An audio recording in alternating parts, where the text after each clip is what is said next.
በኢትዮጵያ የሚሜ መድረክ ላይ እጅግ ተጠባቂ የነበረው የመስፍን ብሩና የኢንስፔክተር ኤርሚያስ ፍልሚያ ማንም ባልገመተው አስገራሚ የቴክኒክ ብልጫ በሁለተኛው ዙር ላይ በዝረራ ተጠናቋል። የመጀመሪያው ዙር በሁለቱም ተፋላሚዎች መካከል በነበረ ከፍተኛ ጥንቃቄና ፉክክር መጠናቀቁን ተከትሎ ወደ ሁለተኛው ዙር አምርቷል። ሁለተኛው ዙር እንደጀመረ መስፍን ብሩ ፍጥነቱንና ጥቃቱን በከፍተኛ ሁኔታ ጨምሮ ታይቷል። ፍልሚያው በጀመረ ጥቂት ደቂቃዎች ውስጥ መስፍን ባልተጠበቀ ቅጽበት በሰነዘረው ኃይለኛ ቡጢ ተጋጣሚውን ኢንስፔክተር ኤርሚያስን በዝረራ ልጥለው ችሏል። በኤርሚያስ ላይ የደረሰው የኃይል መጠን ከፍተኛ በመሆኑ የጨዋታው ዳኛ የተፋላሚውን ደህንነት ለመጠበቅ ሲል ግጥሚያው በአስቸኳይ እንዲቆም ወስኗል። በዚያ ቅጽበት በመላው አዳራሽ ሰፍኖ የነበረው የግርምት ጸጥታ በአሸናፊው መስፍን ብሩ የድል ጩኸት ሊተካ ችሏል። ይሁን እንጂ የዚህ ምሽት እውነተኛ ታሪክ የጀመረው ፍልሚያው ካበቃ በኋላ ነበር። ኢንስፔክተር ኤርሚያስ ከደረሰበት የዝረራ ውድቀት ካገገመ በኋላ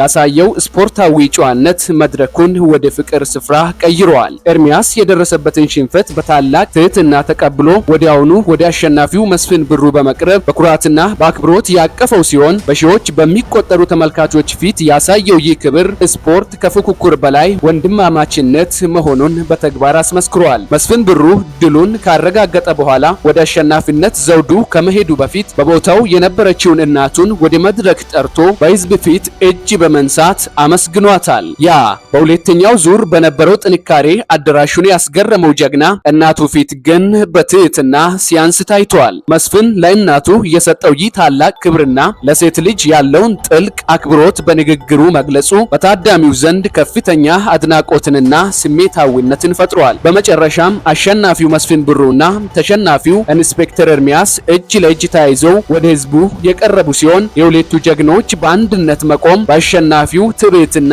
በተሸናፊው ቁጭት ፋንታ ፍጹም ስፖርታዊ ጨዋነትና ፍቅር የነገሰበት ምሽት እንዲሆን አድርጎታል። ሁለቱም ጀግኖች ታዳሚውን በአንድነት እያመሰገኑ ከመድረኩ የወጡበት ትዕይንት በኢትዮጵያ ስፖርት ታሪክ ውስጥ ለረጅም ጊዜ ሲታወስ የሚኖር ልብ የሚነካ ክስተት ሆኖ ተመዝግበዋል።